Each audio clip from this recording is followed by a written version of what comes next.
Olá pessoal!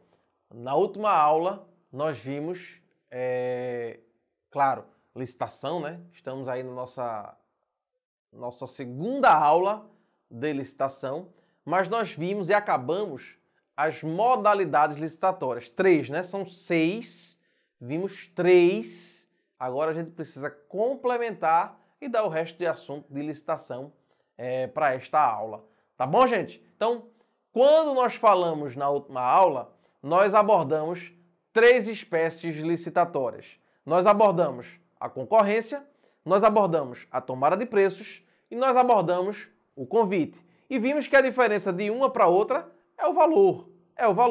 A lei vai diferenciar os serviços de obra de engenharia dos demais serviços e obras. Então, quando se tratar de serviços e obras de engenharia e for concorrência, tem que ser um serviço ou obra acima de 1,5 milhão.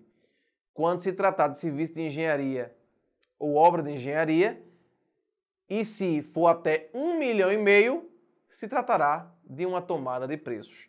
Por outro lado, nesses mesmos serviços ou obras que forem até 150 mil reais, poderá ser feito por meio de convite, ok? Lembrando que o convite, o instrumento convocatório é justamente a carta convite, é expedir uma carta convidando as pessoas, né, para poder participar, tá bom?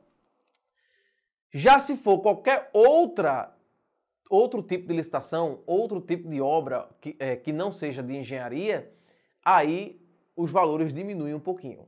No caso de concorrência, tem que ser acima de 650 mil. No caso de tomada de preços, até 650 mil.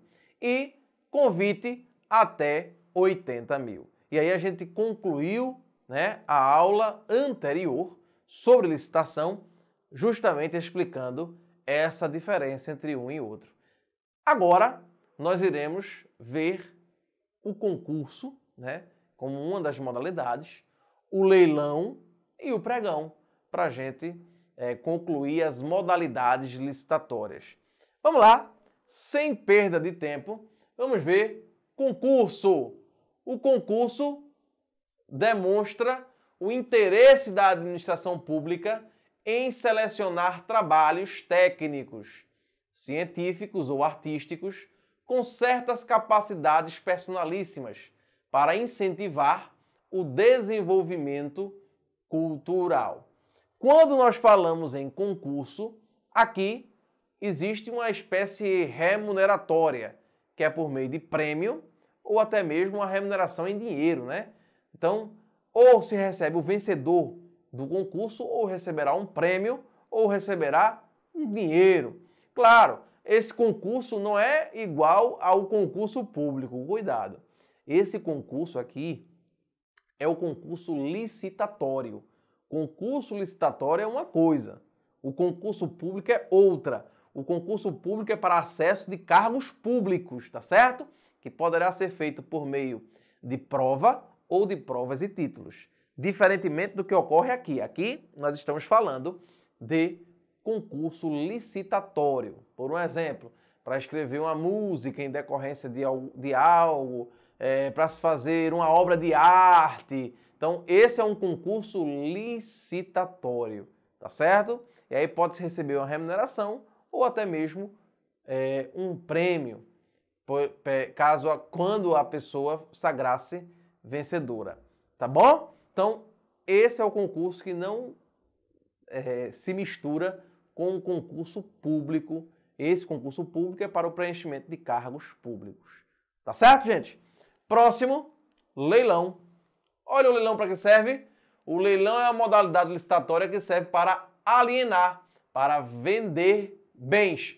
Quais bens? Os móveis inservíveis ou de produtos legalmente apreendidos ou penhorados, ou para alienação de bens imóveis pelo poder público, aquele que ofertar maior preço, seja ele igual ou superior ao valor da avaliação.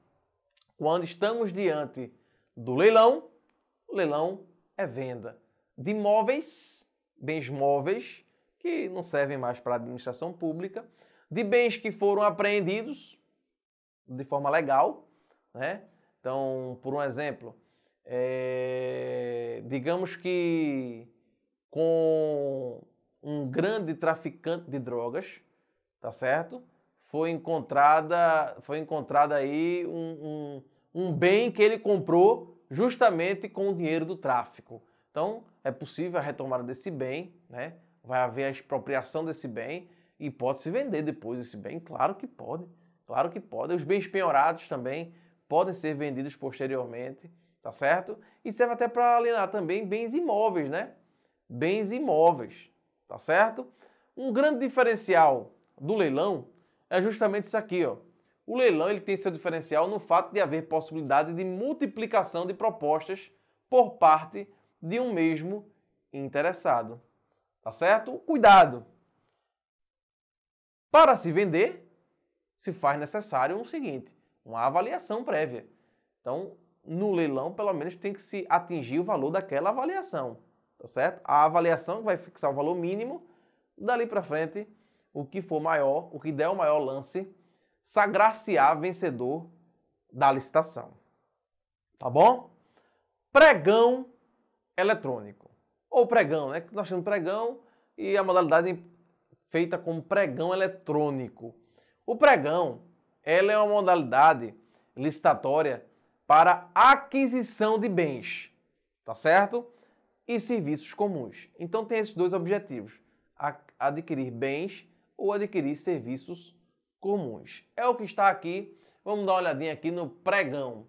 Pregão é para aquisição de bens, tá certo? E aí quando fala aquisição de bens, seria o chamado leilão reverso, porque quanto o leilão vende, o pregão ele adquire, ok? E também para serviços comuns. Serviços ou bens comuns são aqueles cujo padrão de desempenho e qualidade possam ser objetivamente definidos pelo edital, por meio de especificações usuais de mercado. A disputa é feita por meio de propostas e lances em sessão pública, inclusive por meio eletrônico. Aí, o pregão eletrônico é uma das espécies de pregão, claro, né, gente? É obrigatório o critério de menor preço no julgamento das propostas. Então, quando falamos em pregão, pregão é para adquirir bens ou serviços comuns, né, que podem ser usualmente fabricados por várias pessoas. Tá certo, gente? Vamos dar um exemplo. Um papel higiênico. Papel higiênico, eu particularmente, eu faço compras em casa, com minha esposa, claro, faço compras com ela, mas é impressionante. Às vezes eu vou em supermercados diferentes e trago papel higiênico diferente. Eu nunca pego um papel higiênico da mesma marca, que para mim é diferente, né? Sendo folha dupla. Porque tem gente até que gosta de papel higiênico com vitamina E. Eu não sei nem para que serve a vitamina E no papel higiênico, mas tem gente que gosta, né? Tem uns com vitamina E, com não sei o quê, não sei para que serve isso aí. Mas, vejam, quando o poder público ele vai querer contratar o papel higiênico, vai ver, dentro das qualificações medianas, o que for melhor, tá certo? Independentemente de qual marca for. É isso. Para isso serve o pregão. Existe dentro da licitação um tema que por vezes cai em concurso público, que é justamente intervalo mínimo. Eu vou até ler aqui a definição de intervalo mínimo para vocês. Vamos ver aqui. O que é intervalo mínimo? É o prazo mínimo obrigatório definido em lei que deve ser respeitado entre a publicação do instrumento convocatório e a data da abertura dos envelopes de documentação e de propostas que dar início ao certame. Vejam, quando nós falamos em intervalo mínimo, eu estou dizendo é um prazo que é definido pela lei, que é um prazo mínimo entre a publicação do edital ou a feitura, a expedição da carta convocatória, né? Carta convite, e a data da abertura dos envelopes, das propostas. Esse intervalo tem um prazo mínimo. O prazo ele é mínimo, tá certo? não é máximo. Esse prazo mínimo deve ser observado pelo ente público, sob pena de ser considerada a licitação como uma licitação fraudulenta. Tá certo? Claro que esse prazo se começa a contar a partir da data da última publicação ou da data em que o edital ficar disponível. Cada modalidade terá o seu prazo. Cada modalidade terá o seu prazo mínimo. Vamos ver cada uma delas de uma forma simples, porque eu já trouxe para vocês esquematizado, tá certo? Vamos lá. Se a modalidade licitatória for a concorrência, o prazo de intervalo mínimo vai depender do tipo de julgamento. 45 dias, melhor técnica, técnica e preço.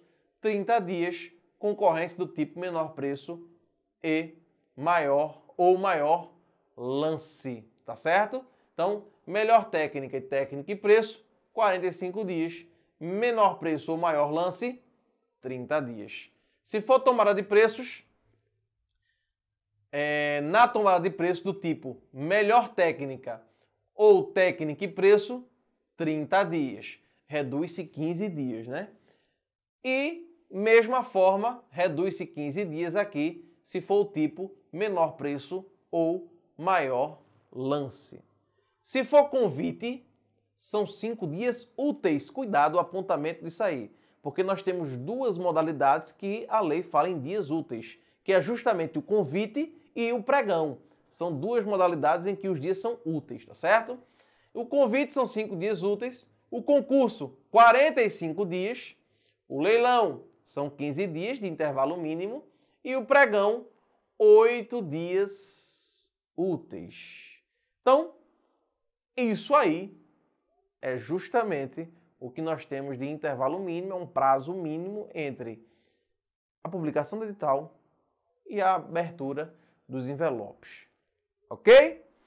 Vamos estudar agora o procedimento licitatório. Na verdade, quando a gente fala em procedimento licitatório, nós estudamos o procedimento licitatório do maior que existe. Qual é a modalidade que é a maior que existe? Muito bem, eu vi daqui. Isso mesmo, é a concorrência. A concorrência é o maior procedimento de licitação que nós temos no Brasil, trazido pela Lei 8666. E sendo o maior, claro, a gente estuda logo o maior, porque os outros fica fácil da gente estudar. Os outros apenas vão tirar algumas das fases do maior procedimento, que é o procedimento da concorrência. Tá certo? Então vamos lá, para a gente ver o ponto de agora, ponto 12, juntando com a outra aula, né? Estamos no ponto 12. Será analisado a princípio o procedimento licitatório da concorrência por se tratar da modalidade mais ampla, certo? É a modalidade mais ampla, é a concorrência. Vamos ver a concorrência. A doutrina majoritária aponta no sentido de que o início da licitação se dá com o ato que instaura o procedimento administrativo, dando início ao que se convencionou chamar de fase interna da licitação. Cuidado com isso aqui. Já caiu em algumas provas de concurso público, porque existem atos administrativos que são praticados antes mesmo do edital, antes mesmo da carta convite. Esses atos são atos internos da administração pública, mas que revelam atos que vão dar ensejo à licitação. Então, a doutrina aponta hoje uma fase interna licitatória e a fase externa. É importante saber isso. Então, eu trouxe de uma forma bem categórica essas duas fases. Primeira fase interna inicia-se com a abertura do processo administrativo. Aí, quando vai se ver a necessidade de contratação, a indicação ou que se vai comprar, qual vai ser o objeto, os recursos para essa despesa, de onde vem, a fonte, o orçamento, tudo isso faz parte daquilo que nós chamamos de fase interna. Não existe a rigor ainda um procedimento licitatório em curso. O procedimento licitatório está internamente na administração pública. O público em si não sabe ainda. Ou se sabe, alguém que está ali dentro vazou, né? Vazou. Mas não era para saber. Ali é aquela fase interna. No entanto, nós temos uma fase externa, quando o instrumento convocatório ele é colocado para o público. Em regra, nós vimos que é o edital. E aí, quando nós temos a publicação do edital, inicia-se a chamada fase externa da licitação, que é o que mais interessa para a gente, né? Claro, o que interessa para a gente é essa fase externa, tá certo, gente? E aí, nós temos o ato de convocação como a primeira etapa da fase externa. Depois nós temos a habilitação, classificação, julgamento, a homologação da licitação e a adjudicação. Aí a gente precisa estudar cada uma dessas fases. É importante estudarmos cada uma dessas fases, tá certo? Então, vamos para a primeira fase externa, o edital. Edital é o ato pelo qual a administração divulga determinada oferta de contrato a todos os interessados e fixa as condições para a sua participação, que se dá pela apresentação de propostas que deverão estar rigorosamente de acordo com este instrumento sob pena de nulidade. Então, o edital, claro, é uma das principais fases licitatórias. É ela quem vai definir os parâmetros, né, da licitação. Como eu falei, aspas, volto a dizer, é a lei licitatória, tá certo? Não é a lei da licitação, que a lei da licitação é 8666, né? Mas é a lei licitatória, é a lei que faz valer entre as partes. É o edital. Pós-edital, nós temos uma fase chamada habilitação, tá certo? A habilitação é uma fase em que há a abertura dos envelopes que contêm os documentos dos licitantes exigidos no edital e também suas propostas, e a apreciação de ambos. Esta documentação deve comprovar a habilitação jurídica do licitante, sua capacidade técnica, a idoneidade financeira, condições de realizar a obra ou o serviço, e a sua regularidade fiscal, sob pena de inabilitação do mesmo.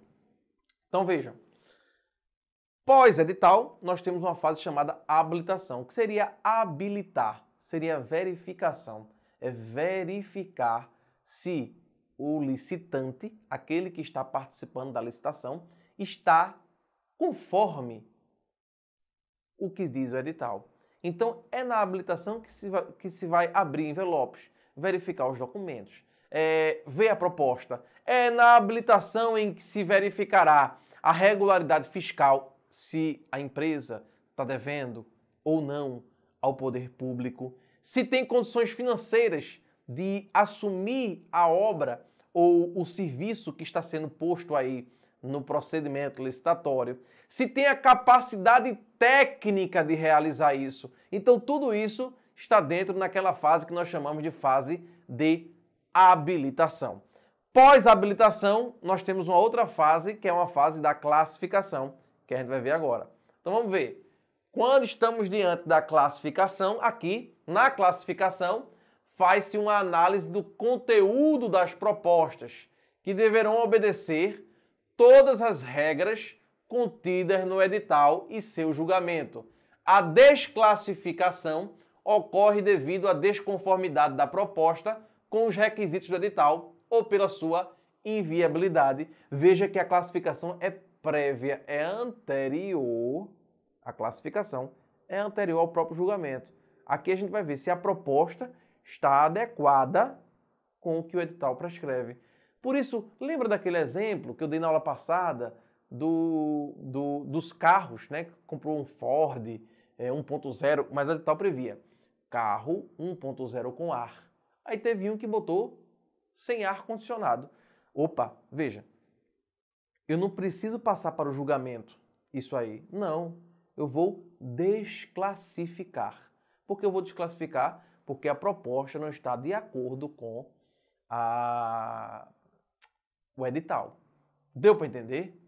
Ora, se ele não trouxer documento, se ele estiver devendo ao fisco, se ele não tem condições técnicas, é questão de inabilitação. Ele é inabilitado. Agora, se ele está habilitado, se ele provou, se ele tem documentação, se ele lançou a proposta, mas ao abrir a proposta, ao verificar a proposta, ela está em desacordo com o edital, ele não será inabilitado, ele será desclassificado. É desclassificação.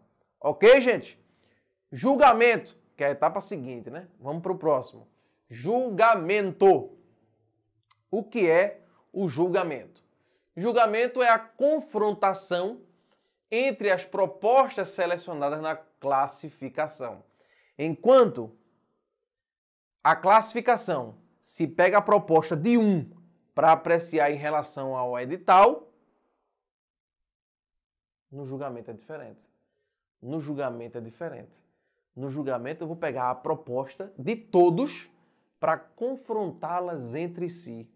Isso é o julgamento. Aí, olha, essa confrontação é justamente o julgamento. Passou pela classificação, vai para o julgamento, as propostas classificadas vão ser confrontadas. Aí olha o que diz, o julgamento deve ser objetivo e seguir o tipo de licitação adotado no edital, tá certo? Então é no julgamento que a gente vê se é menor preço, se é melhor técnica, se é técnica e preço, ou se é maior lance ou oferta, tá certo?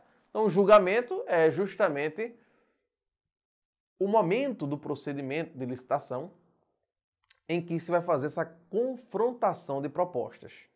É o julgamento. Próximo, homologação e depois adjudicação, né? Vamos lá?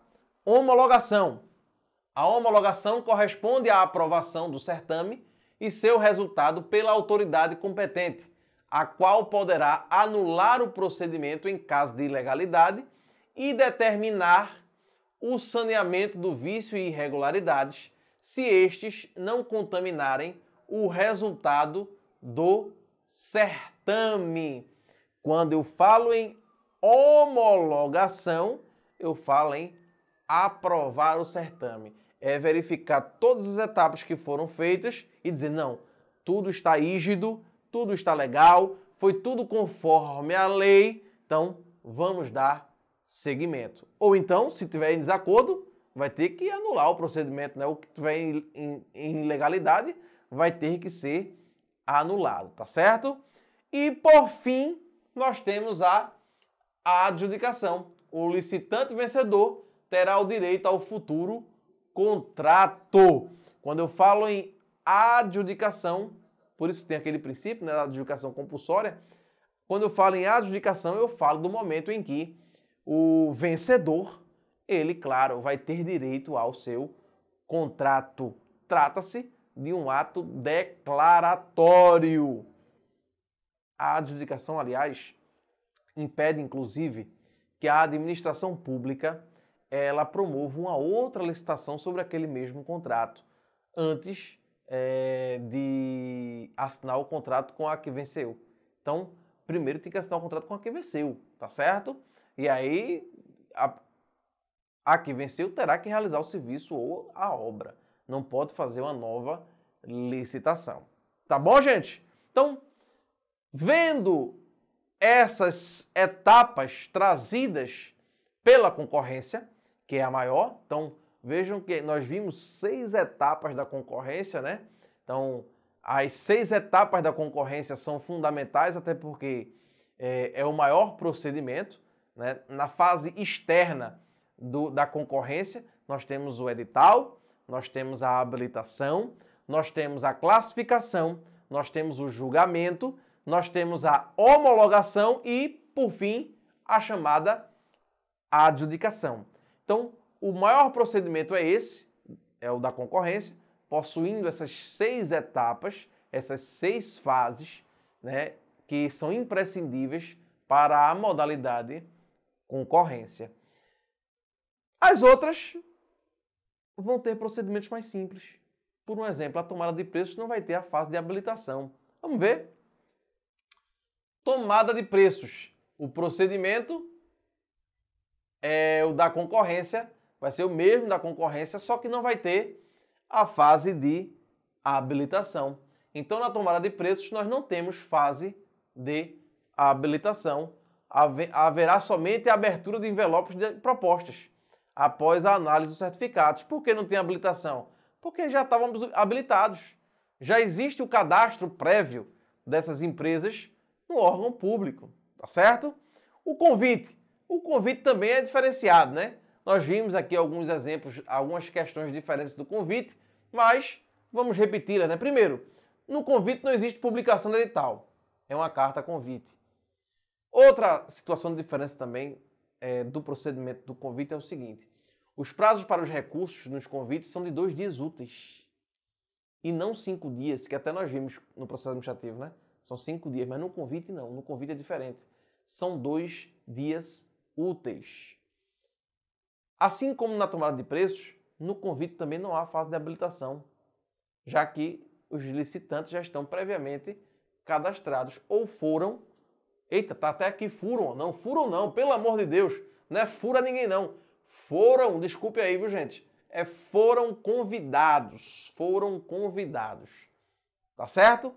No concurso e leilão, próximo.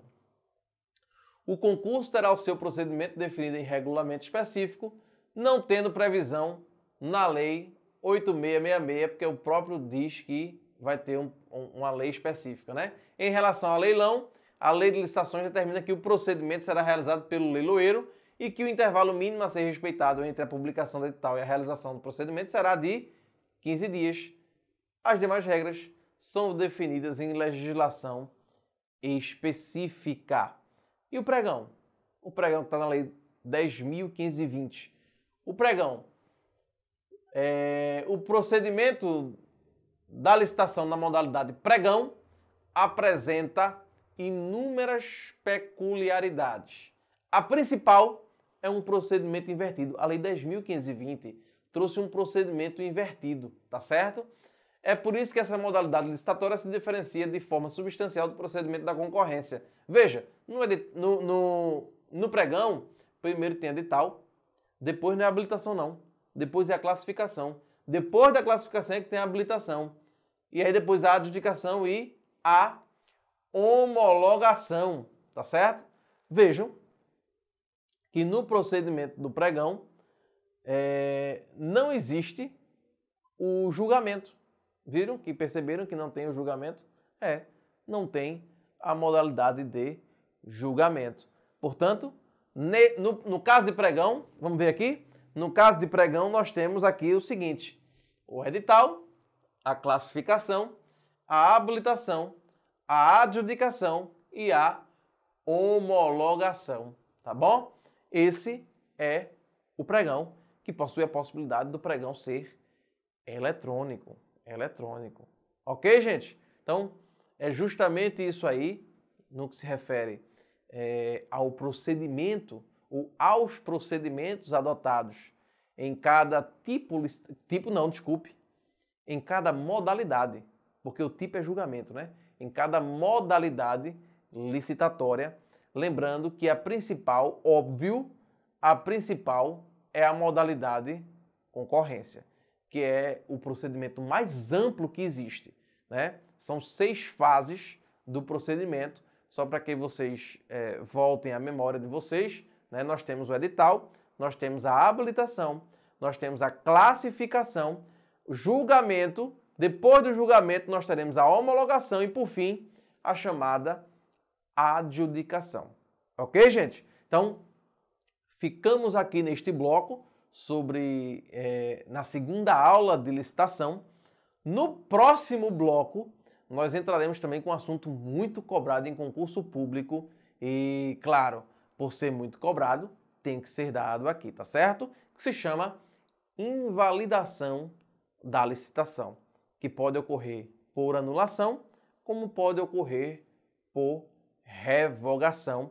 E na sequência, veremos inexigibilidade e dispensa de licitação, para a gente aí encerrar este assunto tão extenso chamado licitação. Tá certo? Então, ficamos por aqui. No próximo bloco, veremos esse assunto. Até mais.